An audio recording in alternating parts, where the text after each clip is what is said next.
Welcome to this edition of the Forum. I'm your host, Sheila Evans. We have a great show in store for you today with an outstanding lineup of guests.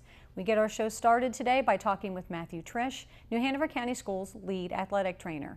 He will give us all the details on the upcoming free pre-participation athletic screening physicals. Then we welcome Nick Reed. He is directing this year's Cape Fear Shakespeare on the Green and will tell us when and why we should come out for a night of marvelous entertainment. And finally, Kimberly Exum joins us to talk about the Cape Fear Garden Club's grant program and how area schools are benefiting. We've got a great edition of the Forum for you today, and we'll get started right after this short break.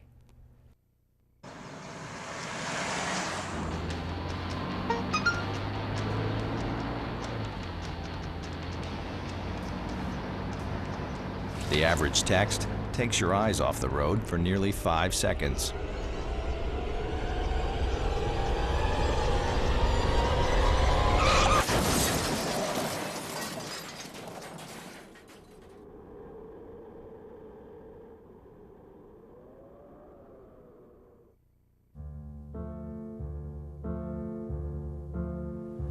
There's a monster in my bathtub.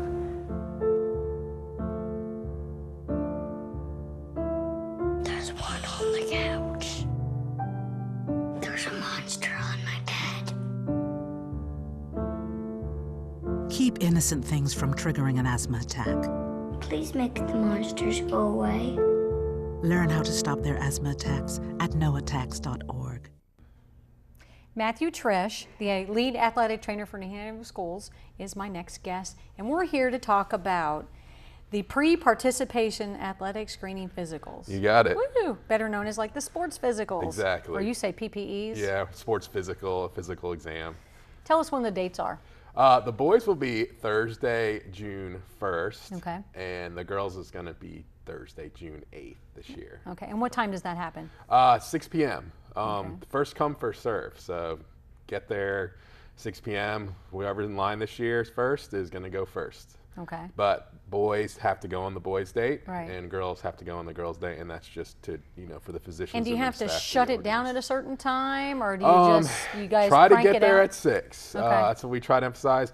Once the crowd is through, they usually, these physicians and nurses are volunteering their free time and, services. So, they're coming off work. If there's a lull in the crowd and everybody that they think has gone through, and there's nobody else anywhere pulling up, they shut it down. So if somebody comes 30 minutes after the fact that everybody else has gone through, unfortunately, once the physicians are gone, we can't do any more physicals. Sure. So 6 o'clock, get there, sign in, and hang tight. Yes, you got it. Okay. Where are the screenings held? They are 2029 17th Street, adjacent to the hospital. The building right, if you're facing the hospital and the hospital's here, it's the building right on the So the left. health department. Yes, right there at the health department. Gotcha.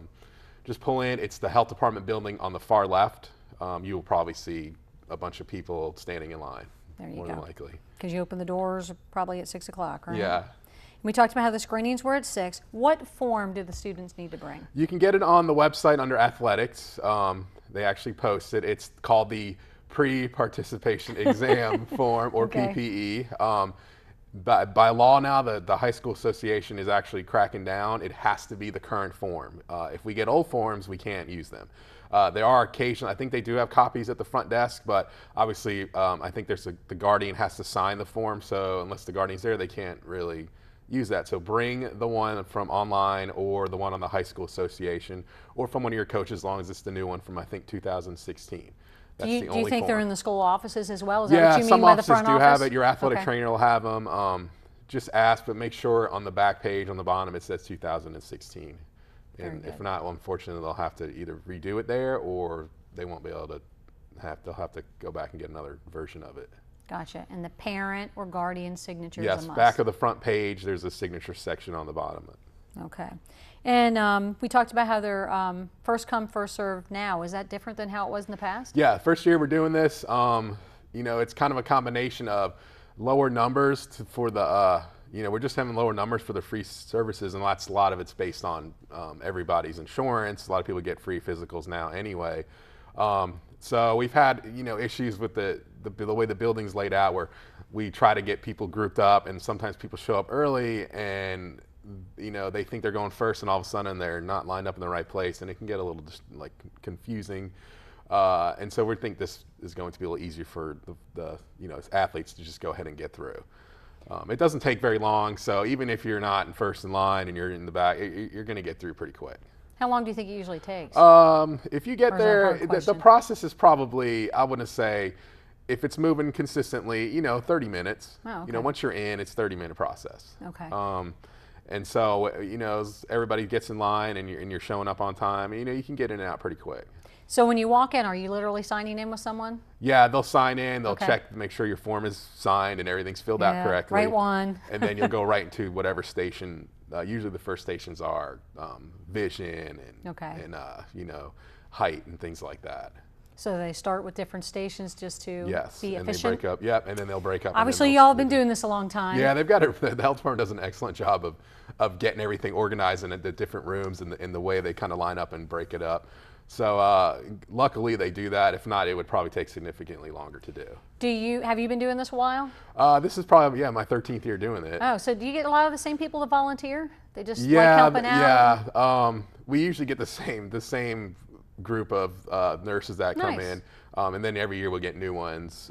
You know, they're very good with what they do. Right. And you know, if it wasn't for them, we probably wouldn't be able to do this, to be honest. True. You know, there's just so many students that, you know, without all the volunteers, it would be tough to get it all done. Now, what if something comes out and somebody gets medically flagged during the exam? What happens? That's a good question. Unfortunately, if we flag you for even anything as mild as elevated blood pressure, because it's just a screening, and that's why we call it a screening, it's not a full physical, the physicians will flag it, and unfortunately, sometimes they'll give them a third try, second try to get the blood pressure lower, because people may be nervous or coming through and just been running around. And if not, because it's just a screening, they can't just say, you know, you're okay, we'll just let it slide. So we'll take that form at the end, and they will not stamp it with the stamp signature, and we'll try to, if the parents are there, the only time we'll make a copy of a form due to limited copies is then we'll make a copy, we'll try to walk the athlete out and talk to the parent or the guardian and just tell them, look, you know, bring this form to your regular primary care physician and have them, you know, recheck them. Most of the time it's just something mild and they just have to go to their office and recheck it. But, you know, sometimes there's some bigger flags, and luckily that's why we screen them, so we don't, somebody's not getting through the cracks with something dangerous that could turn into, you know, something, you know, catastrophic. Right. Are copies of the completed forms available for immediate use? Not hard copies, but we are doing something else we're doing new this year. And I do want to, I think we try to get it out, is that we are allowing digital copies of a person's own physical. So you can bring your phone or whatever you want to take a digital copy of, and you can take a snap of your own physical, not anybody else's, not your friends. It has to be your own. Right, right. And Privacy. what you do at the checkout, if you pass the screening, they'll take it, they'll stamp it, and then they'll let them give it back for a second. They can take a picture of the front and back on your camera, and then you can turn it into a PDF file.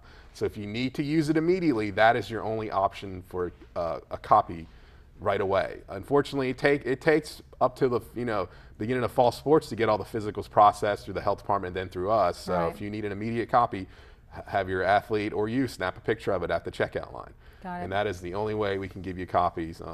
You know, you can't call the health department. They don't really have copies to give out anymore. And by the time we process it, you know, it's August 1st. Do a lot of coaches come? Yeah, there's my school will bust the kids in. I think Laney does it too. Oh, nice. And they'll have coaches sometimes at the end checking rosters just to see who's got, Right. so they know ahead of time who's been there and who hasn't. Right, right. and Well, so it makes forth. sense. We are talking about teenagers more, here. More volunteers, the better. So if you've got a team, I do strongly suggest going to the physical with them to help get that organized a little faster to avoid confusion. Okay. Well, Matthew, thank you very much. Thank you. The boys are the 1st and the girls are the 8th. Yes, you got it. Health department, 6 Yes. o'clock, be there. And be there, yes. The Okay. more the better. Thanks. Thank We'll you. be back in a few minutes right after these messages.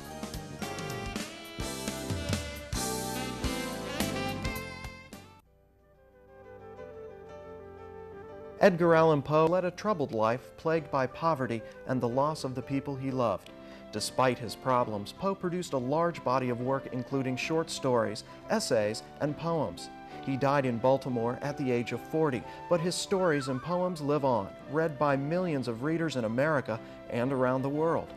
This background in literature has been brought to you by New Hanover County Schools on the Learning Network of the Cape Fear. Takeout meals for just $12.99. Call them. Sherry Pearson.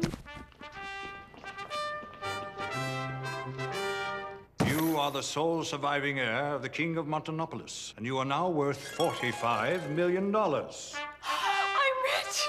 This can't be real. Of course it's not real. Come on. Having money isn't about luck. Like that takeout meal. Cook at home instead, you can save thousands a year. Feed me. Feed the pig. My next guest is Nick Reed, and he's with Cape Fear Shakespeare. Nick, tell us a little about who you are and what you do and that kind of thing. Yeah, so I am the director of the adult show that's coming up, As You Like It, and that's going to be at the Greenfield Lake Amphitheater, which opens June 1st. What normally ends up happening is they pull in a director, whoever they want, and I was lucky enough to be chosen to be director for this, the 25th anniversary of the show. Special. Yeah. Have you directed a lot here in this area? I've directed a lot of smaller original productions, so I've done some short plays that are well-known, quotation marks, and some original productions, but this is the first time I've been leading a Shakespeare show, and it's been incredibly terrifying and fun. Okay, fair enough. Yeah. Tell us about this year's performance. Yeah, this year's performance we have As You Like It is the adult show, and then we have the kids show, which is A Midsummer Night's Dream.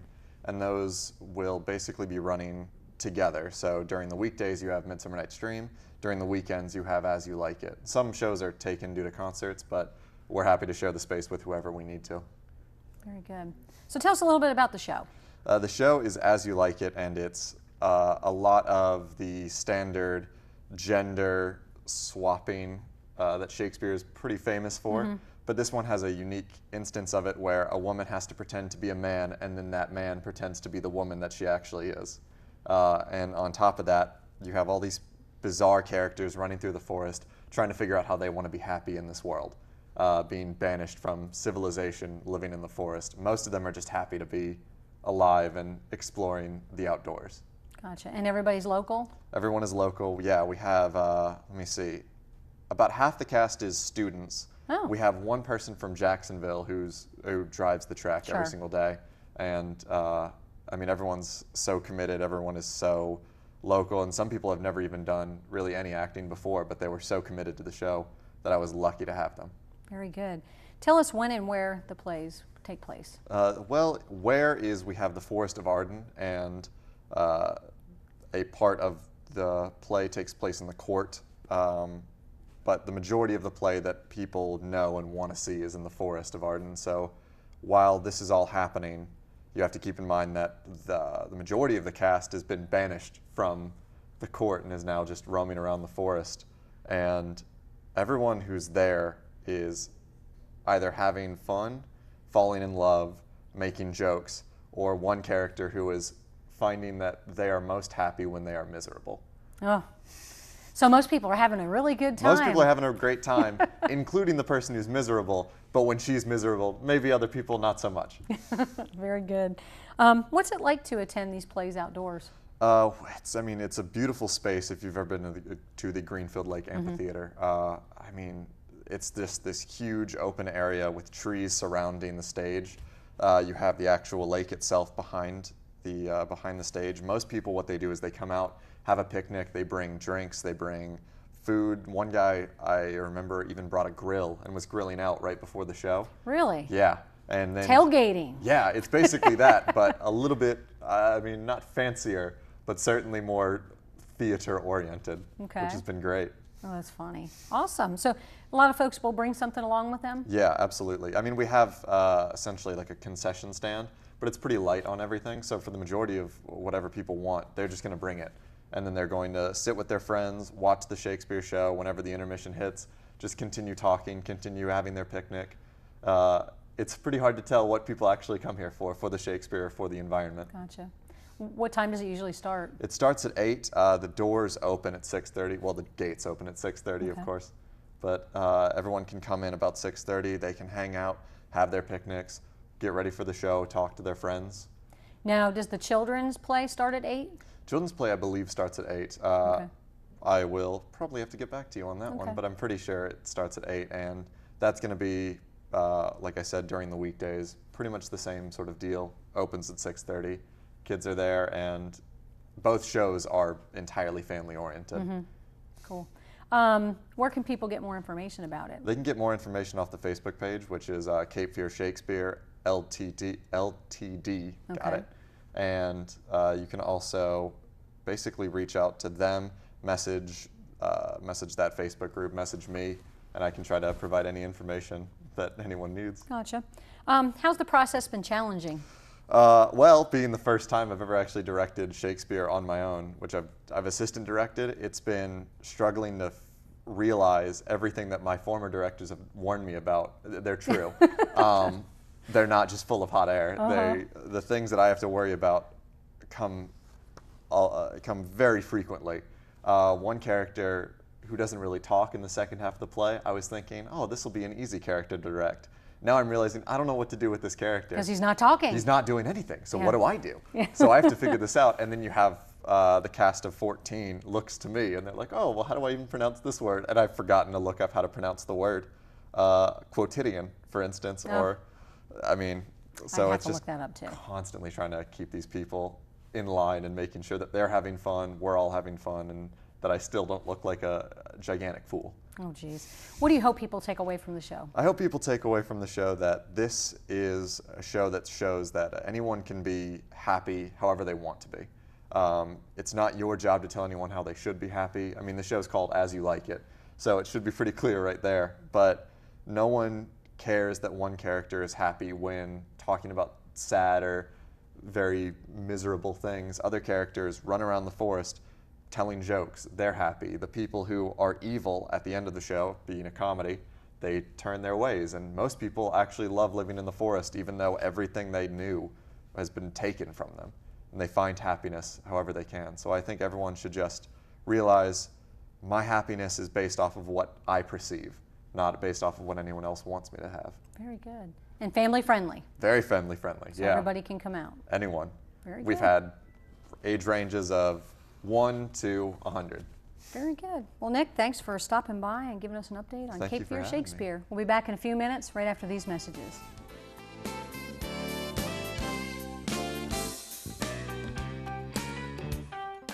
Alone and crying, boom, boom, bam. Crying, pom, pom, pom. Crying, chaka, chaka, cha. Crying is always good. It's easy to tell if you've had way too many.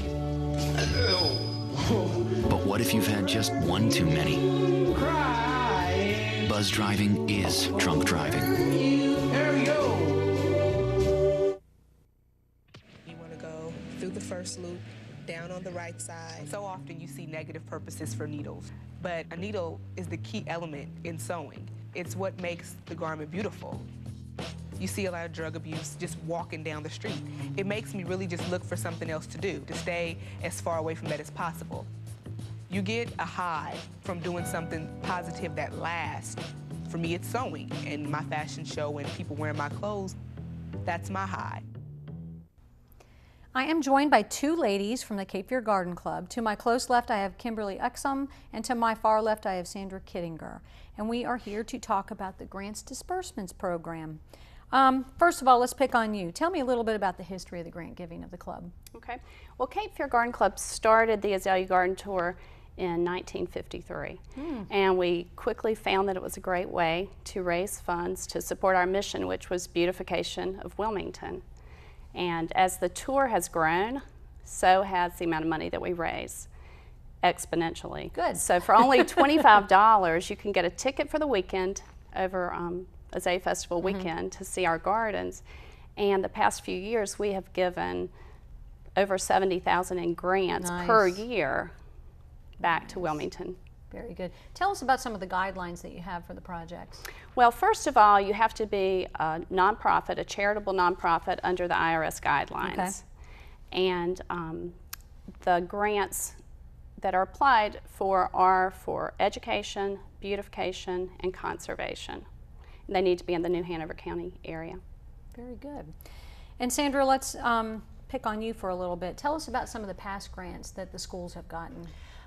We have given grants to many schools, almost all the schools in New Hanover County, and they are usually for education purposes, little gardens for the children to learn where their food comes from, planting a seed, seeing a plant grow, seeing what happens. So all the gardens in New Hanover, all the schools in New Hanover County have who've applied for grants have received lots of funding many from schools us. do apply each year? Yes. Last year we had Coddington. Nice.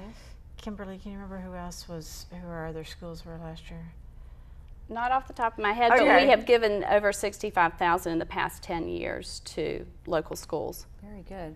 That's awesome. Yes. How do you choose which folks to choose? How do you choose the folks that get the grants? Well, we have an application process, and we have a core group of members in the club who are on our actual disbursements committee. We spend the entire summer reviewing the grants that have been submitted, and we visit the sites and evaluate the ability of the group to maintain the project, etc. That's a good thing. And then we decide as a committee which ones to fund. And those are decided in the summer, presented to membership in September, and awarded in October. Okay. Is that prime planting season and such? You can tell how much I know about gardening. Actually, fall is for planting. I don't know. And lots of the projects we want them to be completed within a year. So the projects that we funded last October are many of them are still in process of being finalized and finished, completely planted. But we will visit them. We kind of monitor the groups, the nonprofits from New Hanover County, to make sure that they are spending the money wisely and spending it for what they applied for. And I guess from the school standpoint, school starts roughly August. Exactly. But, then they got a chance to get it rolling, and then right. And a lot of those, I think a lot of them are spring projects with the vegetable gardens. I know they have the raised beds where they plant seedlings, and then some of these. I remember there's one school. I believe it's Annie. Is it Annie Snipes? I believe they had one that they actually had a certain day in the summer where people showed up and they got a bag of vegetables because of farm to table. Gotta love it, right? From the spring gardens. Very good. Kimberly, tell us maybe about some of the projects that we've seen and didn't even know they were the result of one of your grants. Right. Well, one of the most recent ones that we've been involved with is the Storybook Garden down at the New Hanover County Library. So that is just really coming to fruition now, so that's one that you may see. Sometimes it's just things like azaleas down Market Street. We went with the Tree Commission and supported one of their projects and helped replant that area. We've done many things at the Arboretum, at the Battleship, churches around town. Yeah, Early Gardens. Early Gardens, yes. Must be very satisfying to watch these things come to life. Absolutely. School supplies are important, but it must be really cool to give the money to the schools or whatever nonprofit, and then just get to be driving by, and you likely get to see the fruits of the labor. Exactly. Right. Very nice. Where can applicants find information about the grant application process? Well, we have a website, CapeFairGardenClub.org. If you'll go there, on the left-hand side, there is a place to choose grants, and the information about qualifications for grants is there. The actual forms that you need to complete are there. We began accepting grants May 1st, and our deadline is June 15th, so they must be postmarked by June 15th in order to be considered for this year. Gotcha. And our grants run from maybe several $100s. I was just going to ask that question. Up to several thousand. Well, even 10,000 and more for a few. Just depending on what it is. What they request. Gotcha. Exactly. Yeah, and what money we've raised. So. Right. We have to look at the whole pool of applicants and decide where we think the monies would best be used. Have you ever been able to grant them all, or do you get Yes. so many? Oh, that's awesome. We have. Sometimes we can do that. Sometimes we are able to, sometimes we'll have to pick and choose as far as maybe doing partial grants on some of them. And sometimes we aren't able to fund something. It may be something that doesn't really meet our guidelines. Gotcha. So you talked about the garden tour and selling the tickets. Do you have anything to do with the Azalea Bell process? That's us. Yes, the Azalea Bells are part of Cape Fear Garden Club. Okay. And part of the Azalea Garden There Tour. we go. Yes. Here's our bell. And of course the girls come from local high schools here in New Hanover County. And this past year we had 152 Oh my bells. gosh. Wow. And they are wonderful ambassadors for our city. It's a great experience for them. They go to not just the gardens, but many of the activities associated with the festival, including the Queen's visit to one of the elementary schools. Very nice. It is a Wilmington tradition. It is. For sure. All right, ladies, thank you so much. And Thanks for having June 15th, they have to be postmarked. They must be. Yes. Yes. Very good. Thank you. We'll be back in a few minutes, right after these messages.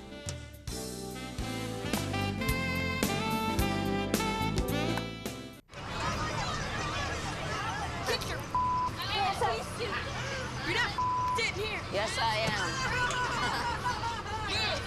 Move! Give it to him hard! No. Ow. Every day, kids witness bullying. Why you stabbing me with it? No. They want to help, Ow. but don't know how.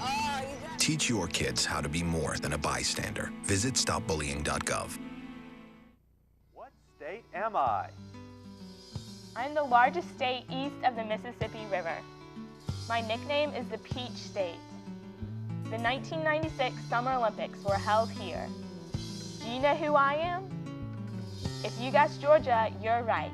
I received statehood in 1788. This United States factoid has been brought to you by New Hanover County Schools on the Learning Network of the Cape Fear. We hope you've enjoyed our program today. If you would like more information about the free pre-participation athletic screenings, you can call 251-6100, extension 270. The boys screening will be held on June 1st and the girls will be held on June 8th at the New Hanover County Health Department.